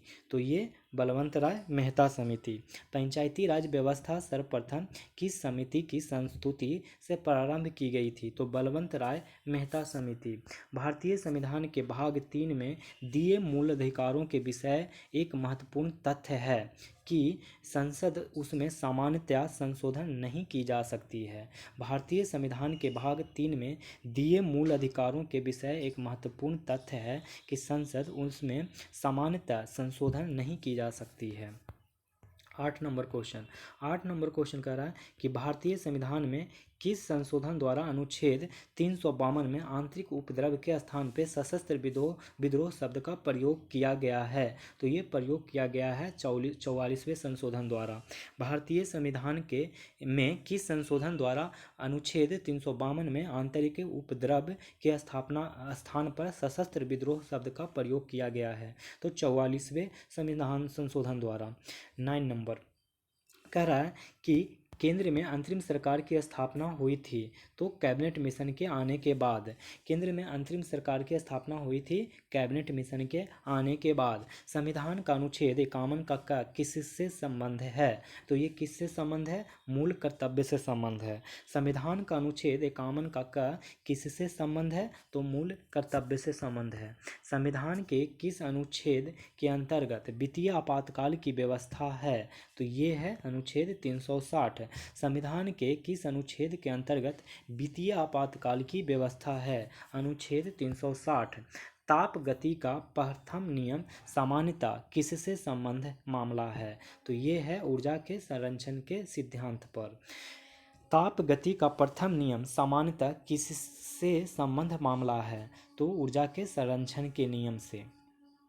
देखिए नेक्स्ट क्वेश्चन, निम्नलिखित में से द्रव्यों में से कौन से द्रव का वाष्पन अधिक तीव्र से होगा? तो वो होगा अल्कोहल। निम्नलिखित में द्रव्यों में से कौन से द्रव का वाष्पन अधिक तीव्रता से होगा? एल्कोहल। 14 निम्नतम तापमान किसके द्वारा मापा जाता है? तो यह मापा जाता है एल्कोहल थर्मामीटर। निम्नतम तापमान किसके द्वारा मापा जाता है? Alcohol thermometer. तारों का रंग किस पर निर्भर करता है? तो ये करता है तापमान पर। तारों का रंग किस पर निर्भर करता है? तो तापमान पर। श्वेत प्रकाश कितने रंगों का मिश्रण होता है? तो ये मिश्रण होता है 7। श्वेत प्रकाश कितने रंगों का मिश्रण होता है? 7 रंगों का मिश्रण होता है। सूर्योदय और सूर्यास्त के समय वायुमंडल में लालिमा किस कारण छा जाती है? तो ये छा जाती है प्रकाश के परिकिरण के कारण। सूर्योदय और सूर्यास्त के समय वायुमंडल में लालिमा किस कारण छा जाती है? तो प्रकाश के परिकिरण के कारण। वर्णांधता का दोष किस लेंस के प्रयोग द्वारा दूर किया जाता है? तो इसमें से ऑप्शन ई हो जाएगा, क्योंकि देखिए कलर ब्लाइंडनेस का दोष आनुवंशिक है। व्यक्ति कुछ रंगों जैसे कि प्रमुख लाल तथा हरे रंग में विभेद नहीं कर पाता है। इसे किसी लेंस के द्वारा दूर नहीं किया जा सकता, माने ये ठीक हो ही नहीं सकता है। एमआरआई मशीन निम्न में से किसके प्रयोग किया एमआरआई मशीन में निम्न में से किसका प्रयोग किया जाता है? तो ये किया जाता है चुंबकीय तरंग। एमआरआई मशीन में निम्न में से किसका प्रयोग किया जाता है? तो चुंबकीय तरंग। पराध्वनिक विमान नामक एक प्रघाती तरंग पैदा करते हैं। तो ये पैदा करते हैं ध्वनि बूम। पराध्वनिक विमान नामक एक पदार्थी तरंग पैदा करते हैं, ध्वनि बूम। विद्युत चालकता की यूनिट क्या है? विद्युत चालकता की यूनिट महो है। विद्युत चालकता की यूनिट क्या है? तो महो। सुपर कंडक्टर की चालकता कितनी होती है? तो ये होती है, अधिक होती है। सुपर कंडक्टर की चालकता कितनी होती है? तो अधिक होती है। डायनेमो एक यंत्र है जो वैद्युत ऊर्जा को यांत्रिक ऊर्जा में बदलता है।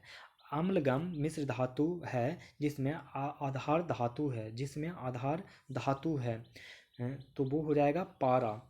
अम्लगम मिश्र धातु है जिसमें आधार धातु है पारा। स्टेनलेस स्टील में निम्नलिखित में से कौन सा तत्व नहीं होता है? तो टंगस्टन नहीं होता है। स्टेनलेस स्टील में निम्नलिखित में से कौन सा तत्व नहीं होता है? तो टंगस्टन। पायस एक कोलाइड होता है। पायस एक कोलाइड होता है द्रव में द्रव का। पायस एक कोलाइड होता है द्रव में द्रव का। जल गैस किसका संयोजन है? तो जल गैस किसका संयोजन है? ये है CO और H2 का संयोजन है। जल गैस किसका संयोजन है? तो CO और H2 का। ग्लूकोज किसका एक प्रकार है? ग्लूकोज किसका एक प्रकार है? तो हेक्सोस शर्करा का। ग्लूकोज किसका एक प्रकार है? तो हेक्सोस शर्करा का। न्यूक्लियर रिएक्टरों में बाहरी जल का प्रयोग शीतलक के रूप में किया जाता है। बाहरी जल दोस्तों हाइड्रोजन में बाहरी आइसोटोप से युक्त जल होता है। न्यूक्लियर रिएक्टरों में बाहरी जल का प्रयोग शीतलक के रूप में किया जाता है। बाहरी जल हाइड्रोजन के बाहरी आइसोटोप से युक्त जल होता है। मानव शरीर में प्रचुर मात्रा में कौन सा तत्व है? तो ये है ऑक्सीजन। मानव शरीर में प्रचुर मात्रा में कौन सा तत्व है? ऑक्सीजन। मानव शरीर में संक्रमण को रोकने में मदद करने वाला विटामिन है, तो ये है विटामिन ए। मानव शरीर में संक्रमण को रोकने में मदद करने वाला विटामिन है विटामिन ए। विटामिन ई विशेषता किसके लिए महत्वपूर्ण है? तो ये महत्वपूर्ण है उपकला यानी एपिथीलियम ऊतकों के समान स्वास्थ्य के लिए। विटामिन ई विशेषता जिसके लिए महत्वपूर्ण है वह है उपकला यानी कि ऊतकों के समान स्वास्थ्य के लिए। AB वर्ग वाला व्यक्ति ऐसे व्यक्ति का रक्त ग्रहण कर सकता है जिसके रक्त का वर्ग हो उपयुक्त में से मतलब ई ऑप्शन होगा। देखिए AB रुधिर वर्ग में एंटीजन A और B तथा कोई एंटीबॉडी नहीं होता है, इसीलिए इसको सर्वग्राही रुधिर वर्ग कहते हैं। यह सिर्फ AB रुधिर वाले व्यक्ति को रुधिर दे सकता है। हाइपरटेंशन शब्द किसके लिए प्रयोग किया जाता है? तो ये प्रयोग किया जाता है रक्तचाप बढ़ने के लिए। हाइपरटेंशन शब्द किसके लिए प्रयोग किया जाता है? तो रक्तचाप बढ़ने के लिए। थायराइड ग्रंथि की सामान्यता बनाए रखने के लिए नमक में आयोडीन किस रूप में मिलाया जाता है? तो ये मिलाया जाता है KI पोटेशियम आयोडाइड को। थायराइड ग्रंथि की सामान्यता बनाए रखने के लिए नॉर्मल बनाए रखने के लिए नमक में आयोडीन किस रूप में मिलाया जाता है? तो पोटेशियम आयोडाइड के रूप में। वयस्क व्यक्ति की हृदय धड़कन दर क्या होती है? तो ये होती है प्रति मिनट 70 से 80 बार। जनरली ये 72 मिनट काउंट किया जाता है। वयस्क व्यक्ति की हृदय की धड़कन दर क्या होती है? तो प्रति मिनट 70 से 80 बार। असम और नागालैंड के पहाड़ी वनों में पाया जाने वाला भारत का एकमात्र कपि है। कौन है? तो गिवन। असम और नागालैंड के पहाड़ी वनों में पाया जाने वाला भारत का एकमात्र कपि है गिवन। निम्नलिखित में से कौन सी प्रजाति भारत में स्थानीय स्तर पर विलुप्त हो गई है? तो वो हो गई है साइबेरिया सारस। निम्नलिखित में से कौन सी प्रजाति भारत में स्थानीय स्तर पर विलुप्त हो गई है? तो साइबेरियाई सारस। जानवरों में से किसके जबड़े नहीं होते हैं? तो वो नहीं होते हैं मिक्साइन के। जानवरों में से किसके जबड़े नहीं होते हैं? तो मिक्साइन के। सामान्यतः निषेचन होता है। सामान्यतः निषेचन डिम्ब वाहिनी नली में होता है। सामान्यतः निषेचन होता है डिम्ब वाहिनी नली में। जीन शब्द की खोज किसने किया था? तो ये किया था WL जोहानसन ने। जीन शब्द की खोज किसने की? तो WL जोहानसन ने। भ्रूण के पोषण में कौन सी संरचना सहायक होती है? तो ये होती है प्लेसेंटा। प्लेसेंटा। भ्रूण के पोषण में कौन सी संरचना सहायक होती है? तो प्लेसेंटा। जीवाणु कोशिका में सूत्रकणिका की संख्या है? तो ये है शून्य। शून्य। जीवाणु कोशिका में सूत्रकणिका की संख्या है शून्य। पक्षियों को उड़ने से रोकने की प्रक्रिया कहलाती है? क्या कहलाती है? तो पैकिंग। पक्षियों को उड़ने से रोकने की प्रक्रिया कहलाती है पैकिंग। पैकिंग। सॉरी, एक सेकंड। पक्षियों को उड़ने से रोकने की प्रक्रिया ब्रेलिंग कहलाती है दोस्तों, ब्रेलिंग। यहाँ पर गलत ऑप्शन दे दिया है, थोड़ा सा कुछ ज़्यादा ही गलत दिया जाता है इसमें। एनीवे, तो ब्रेलिंग याद रखेंगे, ब्रेलिंग। ब्रेलिंग, इसको लिखा भी गलत है, यहाँ पे ब्रेलिंग होगा, ब्रेलिंग। ब्रेलिंग इस तरीके से होगा, ब्रेलिंग। बुशमैन का निवासी क्षेत्र निम्न में से किस मरुभूमि में स्थित है? तो ये स्थित है कालाहारी में।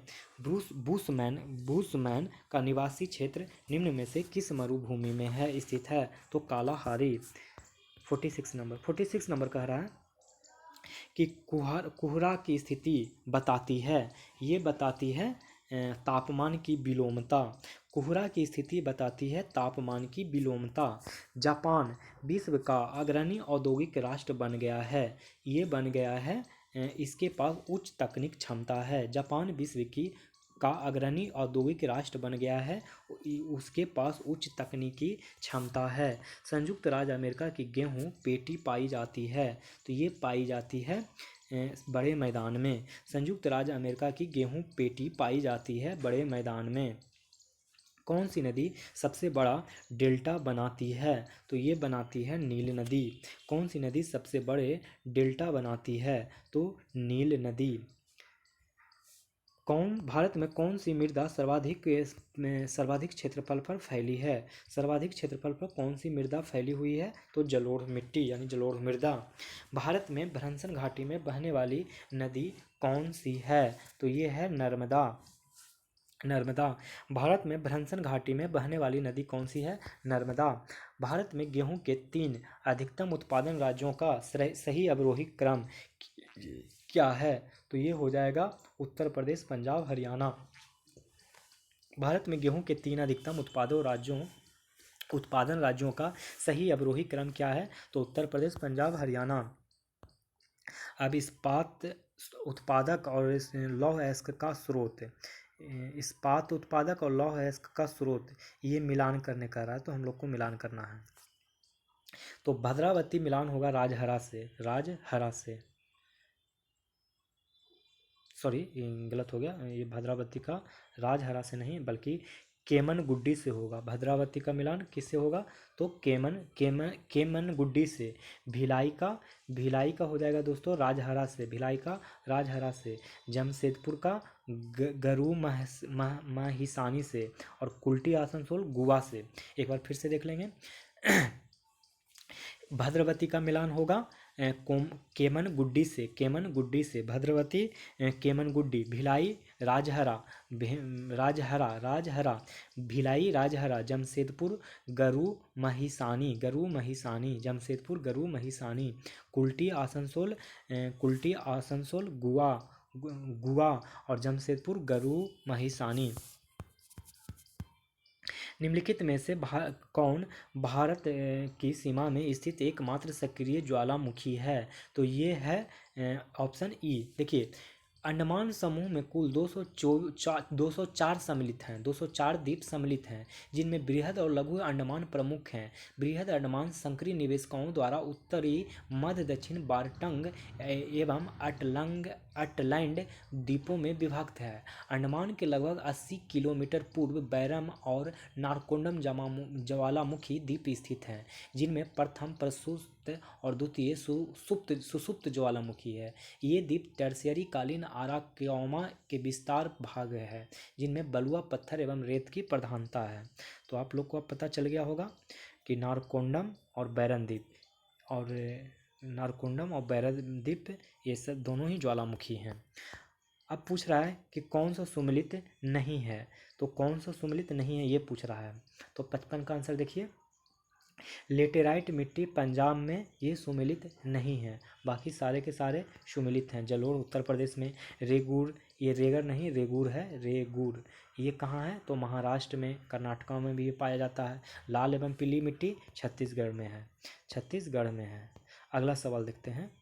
अगला सवाल कह रहा है कि नागा जनजाति की बस्तियां सामान्यतः अवस्थित होती है। कहाँ अवस्थित होती है? तो कटक शिखरों पर।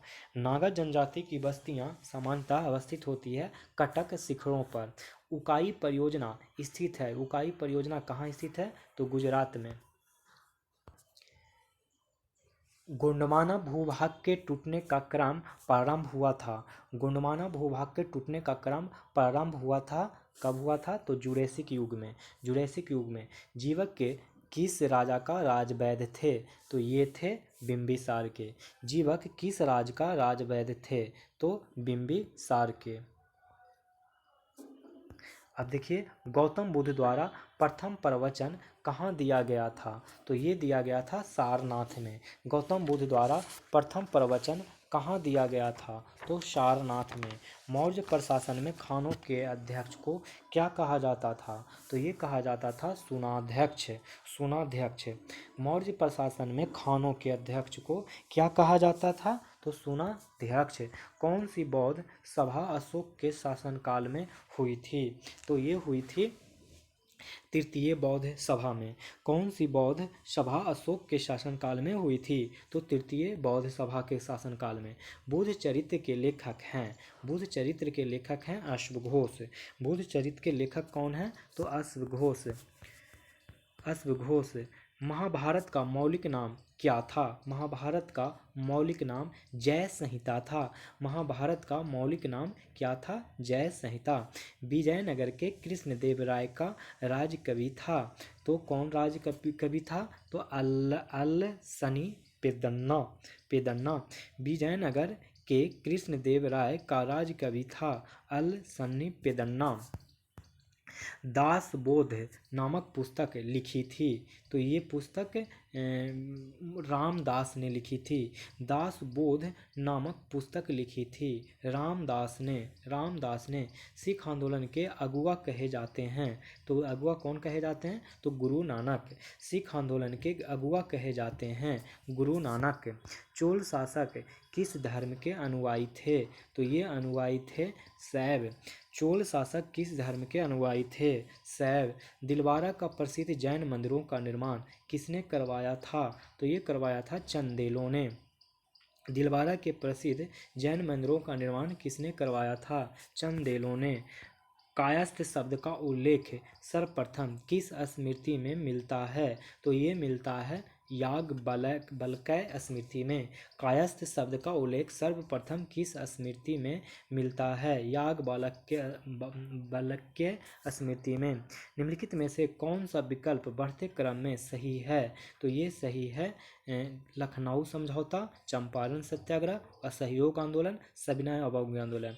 लखनऊ समझौता आपको पता होगा 1916 में, चंपारण आप लोग को पता होगा 1917 में, और असहयोग आंदोलन पता होगा 1920 में, सविनय अवज्ञा पता होगा 1930 में। चलिए,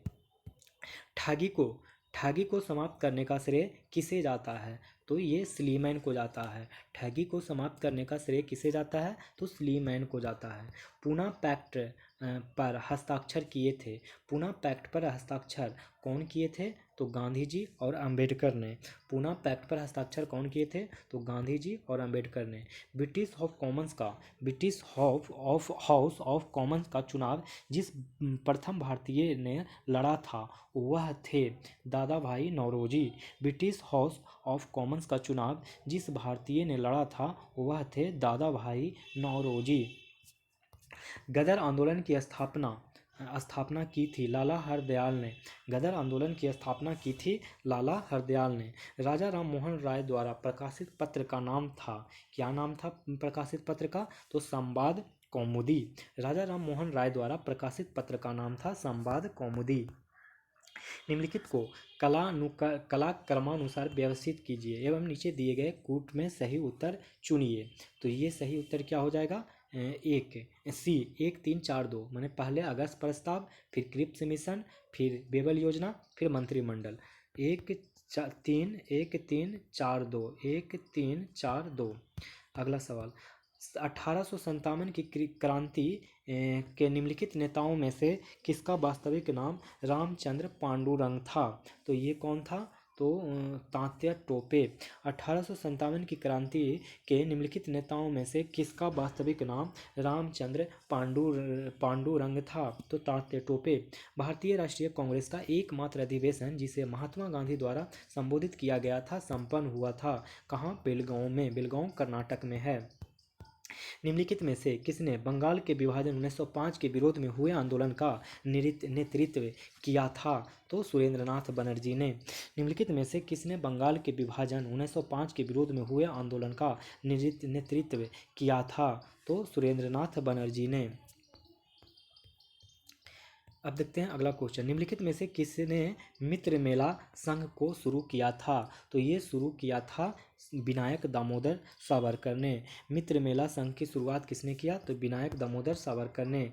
निम्नलिखित में से किसने 1920 के नागपुर के भारतीय राष्ट्रीय कांग्रेस के अधिवेशन में असहयोग के प्रस्ताव को प्रस्तावित किया था? तो CR दास ने। निम्नलिखित में से किसने 1920 के नागपुर के भारतीय राष्ट्रीय कांग्रेस के अधिवेशन में असहयोग के प्रस्ताव को प्रस्तावित किया था? CR दास ने। सती प्रथा पर पाबंदी किसने लगाई थी? तो ये लगाई थी लॉर्ड विलियम बेंटिंक ने। सती प्रथा पर पाबंदी किसने लगाई? लॉर्ड विलियम बेंटिंक ने। निम्नलिखित में से किस तिथि को मुस्लिम लीग ने सीधी कार्यवाही दिवस हेतु सुनिश्चित किया? तो ये सुनिश्चित किया 16 अगस्त 1946 को। निम्नलिखित में से किस तिथि को मुस्लिम लीग ने सीधी कार्यवाही दिवस हेतु सुनिश्चित किया? 16 अगस्त 1946 को। भारतीय संविधान का सर्वप्रथम संशोधन हुआ कब हुआ? तो ये हो गया 1951 में ही। भारतीय संविधान का सर्वप्रथम संशोधन 1951 में ही हो गया। निम्नलिखित में से सर्वप्रथम भगवद गीता का अंग्रेजी अनुवाद किसने किया? तो ये किया चार्ल्स विल्किंसन ने। निम्नलिखित में से सर्वप्रथम भगवद गीता का अंग्रेजी अनुवाद किसने किया? तो चार्ल्स विल्किंसन ने। दोस्तों यहाँ से सारे मैथ के क्वेश्चन हैं, तो आप इस सारे मैथ के क्वेश्चन बनाएंगे और कमेंट बॉक्स में इसका आंसर भेजेंगे, फिर मैं आप लोग को इसका आंसर बता दूंगा। आप देख लीजिए और बना लीजिएगा। मैं शुरू करता हूँ अब क्वेश्चन नंबर 97 से। तो आइए शुरू करते हैं। इस क्वेश्चन को भी देख लीजिए, देख लिए होंगे, पॉज करके आप बना लीजिएगा। तो चलिए, क्वेश्चन अब कह रहा है कि प्रथम बौद्ध संगीति का आयोजन किसके शासन काल में हुआ था? तो ये हुआ था अजातशत्रु। प्रथम बौद्ध संगीति का आयोजन किसके शासन काल में हुआ? तो अजातशत्रु। बिहार से प्राप्त होने वाले अशोक के स्तंभलेख कौन नहीं हैं? तो ये कौन नहीं है दोस्तों? ये रुक्मिणी देवी नहीं है। बिहार से प्राप्त होने वाले अशोक के स्तंभ लेख कौन नहीं है? तो रुक्मिणी देवी।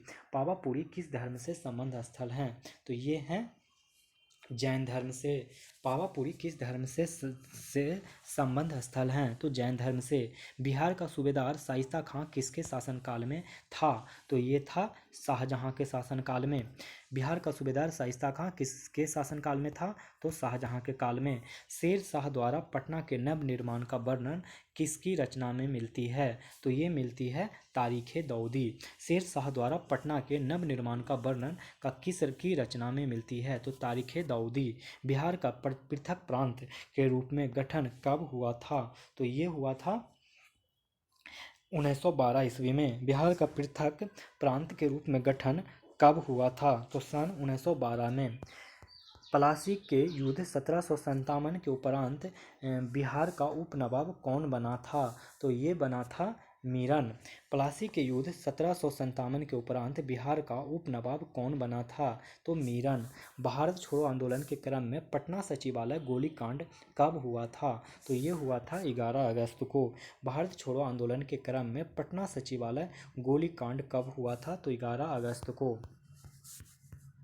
बिहार में संवैधानिक शासन कब प्रारंभ हुआ? तो ये प्रारंभ हुआ सन 1937 में। बिहार में संवैधानिक शासन कब प्रारंभ हुआ? तो सन 1937 में। बिहार में किसान सभा के संस्थापक कौन थे? तो ये थे स्वामी सहजानंद। बिहार में किसान सभा के संस्थापक कौन थे? स्वामी सहजानंद। जयप्रकाश नारायण को राष्ट्रीय स्तर के नेता की पहचान किस संदर्भ में मिली थी? तो ये मिली थी भारत छोड़ो आंदोलन से। जयप्रकाश नारायण को राष्ट्रीय स्तर के नेता की पहचान किस संदर्भ में मिली थी? तो भारत छोड़ो आंदोलन। जयप्रकाश दिवस कब मनाया गया था? तो ये मनाया गया था फरवरी 1946 में। जयप्रकाश दिवस कब मनाया गया था? तो फरवरी 1946 में। बिहार प्रांतीय किसान सभा के प्रथम अध्यक्ष कौन थे? तो ये थे स्वामी सहजानंद। बिहार प्रांतीय किसान सभा के प्रथम अध्यक्ष कौन थे? स्वामी सहजानंद। डॉक्टर राजेंद्र प्रसाद के प्रयत्नों से किस वर्ष बिहारी स्टूडेंट्स कॉन्फ्रेंस स्थापित हुई थी? तो ये हुई थी 1906 में। डॉक्टर राजेंद्र प्रसाद के प्रयत्नों से किस वर्ष बिहारी स्टूडेंट्स कॉन्फ्रेंस स्थापित हुई थी? तो 1906। बिहार की जलवायु को प्रभावित करने वाले कारक कौन कौन से शामिल नहीं हैं? तो ये शामिल नहीं हैं इनमें से कोई नहीं। माने आंसर हो जाएगा ई। देखिए, बिहार की जलवायु मानसूनी है जिसे संशोधित उपोष्ण कटिबंधीय जलवायु कहते हैं। कोपेन के जलवायु वर्गीकरण के अनुसार बिहार का अधिकांश भाग CWG के अंतर्गत है तथा AW विभाग में थॉर्नबॉट के अनुसार CAW है। CAW तथा ट्री वार्था के अनुसार उत्तरी भाग में CAW और दक्षिणी भाग में AW है। ठीक है, AW है, दक्षिणी भाग में AW है। बिहार की जलवायु को प्रभावित करने वाला कारक है हिमालय की स्थिति,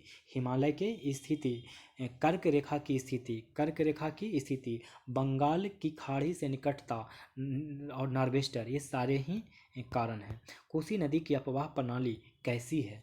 तो ये है आयताकार अपवाह प्रणाली। कोसी नदी की अपवाह प्रणाली कैसी है? तो आयताकार प्रवाह प्रणाली। सोन नदी का गंगा नदी में विलय होता है, तो ये होता है पटना। सोन नदी का गंगा नदी में विलय होता है पटना में। 114 नंबर क्वेश्चन। 114 नंबर क्वेश्चन कह रहा है कि इनमें से कौन सा जल कुंड मुंगेर में स्थित नहीं है? तो ये कौन स्थित नहीं है? तो नानक कुंड।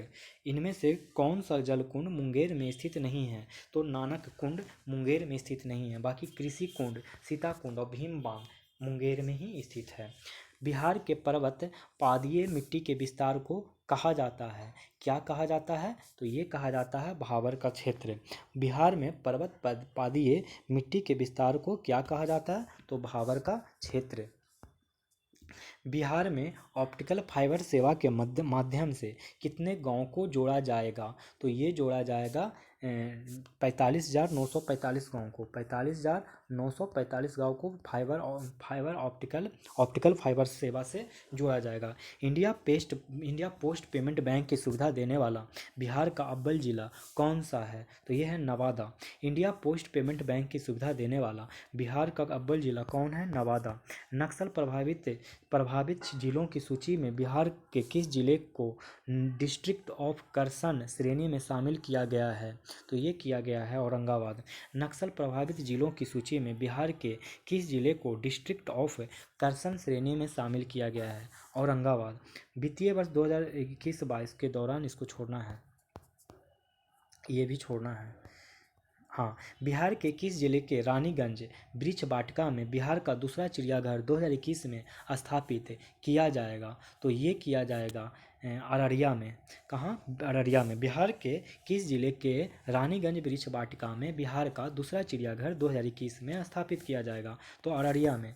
ज़मीनी बातें बिहार के किस विभाग का जागरूकता अभियान है? ज़मीनी बातें बिहार के किस विभाग का जागरूकता अभियान है? तो ये है भूमि सुधार एवं राजस्व विभाग। ज़मीनी बातें बिहार के किस विभाग का जागरूकता अभियान है? तो भूमि सुधार एवं राजस्व विभाग। बजट भाषण में वर्णित हर घर जल नल योजना, इसको छोड़ना है। स्मार्ट सिटी पर पैसा, ये भी छोड़ना है। फाल्गु नदी पर रबर डैम का निर्माण का प्रारूप किस संस्थान द्वारा तैयार किया गया है? तो IIT रुड़की के द्वारा। फाल्गु नदी पर रबर डैम का निर्माण का प्रारूप किस संस्थान द्वारा तैयार किया गया है? तो IIT रुड़की द्वारा।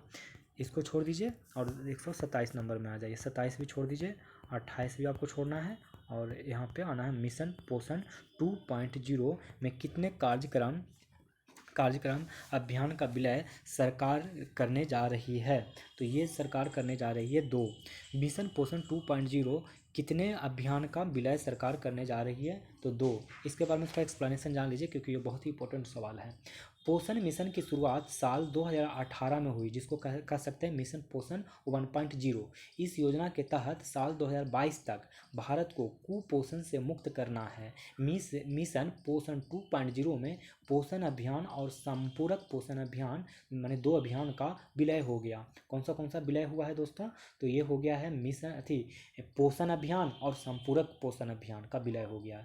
यह 112 आकांक्षी जिलों में चलाया जाएगा। यह मिशन कितने जिलों में? तो 112 जिलों में। अनवरत योजना यानी कि रोलिंग प्लान का प्रतिपादन किसने किया था? तो ये किया था गुन्नार मिडल ने। अनवरत योजना रोलिंग प्लान का प्रतिपादन किसने किया था? तो गुन्नार मिडल ने।